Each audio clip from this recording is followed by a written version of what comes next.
everyone! Welcome to the world of science. Are you ready to learn? Yes, that's great. Our topic for today is all about cellular respiration. Cellular respiration. How do living things release energy? So let's have a quick review. Most energy used through conversion of ATP molecule and ADP molecules. Thus, cells must continually convert ADP molecules and back into ATP molecules. This process is known as cellular respiration. The objectives of this lesson is to name the three stages of cellular respiration, give an overview of glycolysis, explain why glycolysis probably evolved before the other stages of aerobic respiration, describe the structure of the mitochondrion and its role in aerobic respiration. List the steps of Krebs cycle and identify its products. Explain how electron transport results in many molecules of ATP. Describe how chemiosmotic gradients in mitochondria store energy to produce ATP. And state the possible number of ATP molecules that can result from aerobic respiration. Breathing and cellular respiration. So what is the difference between breathing and cellular respiration? Breathing is a physical process that allows animals and humans to come into the contact with gases in the air, while cellular respiration is a chemical process that releases energy from organic compound, gradually converting it into energy that is stored in ATP molecules. The correlation between a campfire and a cellular respiration. Analyzing a campfire can clarify your understanding about cellular respiration. A campfire breaks down chemical bonds in the woods, releasing heat and light energy. Cellular respiration works the same way also, because cellular respiration breaks chemical bonds in glucose, releasing stored energy and transferring some to 38 ATP. Some energy is lost as heat. So as you can see, they are both undergoing a process to release an energy. chemical pathways. What is a chemical pathway? The primary chemical reaction pathway is the conversion of sugars into ethanol and carbon dioxide, which is coupled with biomass growth and heat generation from the exothermic reaction. Chemical pathways. Food is the raw material that provides the energy for your body to function. Next, cells use food to synthesize new molecules to carry out their life processes. Next is, cells do not burn glucose, they slowly release energy from heat and other food compounds through several processes. First pathway, glycolysis, releases only a small amount of energy, like 2 net ATP. If oxygen present, it will lead to other pathways that releases a lot of energy, like in Krebs cycles and electron transport chain. If oxygen absent, glycolysis is followed by a different pathway, like alcoholic fermentation or lactic acid fermentation. So let's have an overview of cellular respiration in presence of oxygen. Glycolysis is followed by Krebs cycle and electron transport chain. Combine that make up cellular respiration, glycolysis plus Krebs cycle plus electron transport chain, process that releases energy by breaking down food molecules in the presence of oxygen. This is the equation for cellular respiration.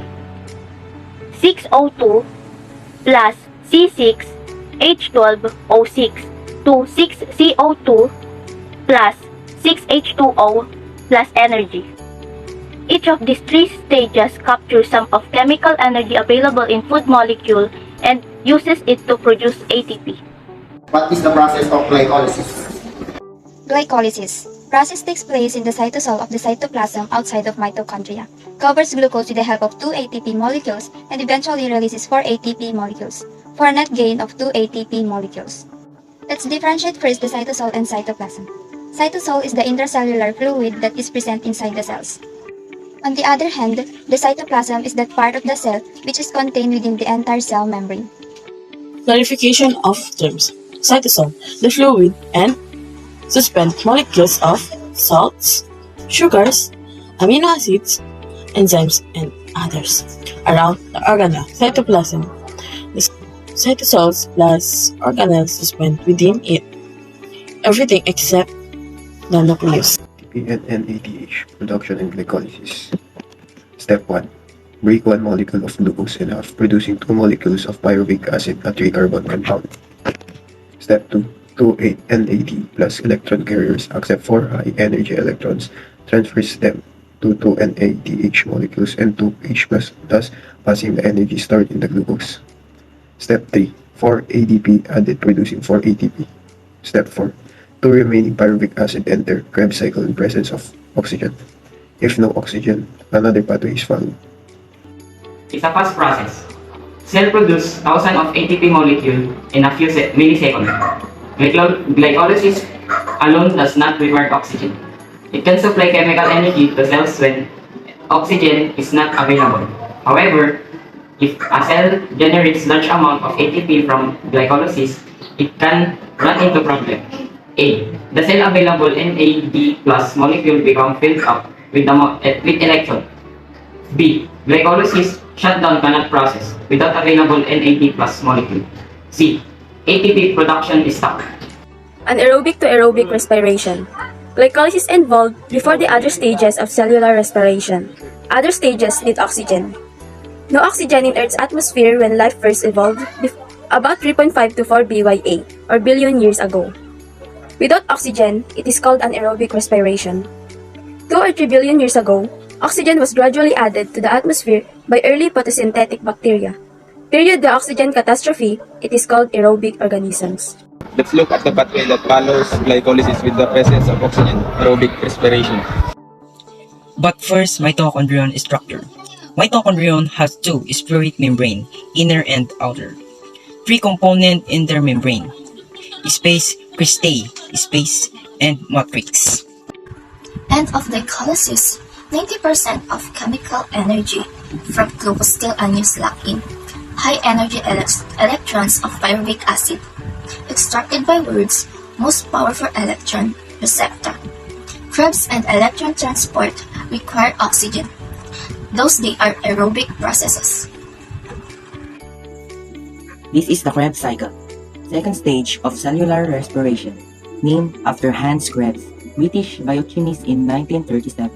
Here, pyruvic acid is broken down into carbon dioxide in a series of energy-extracting reactions.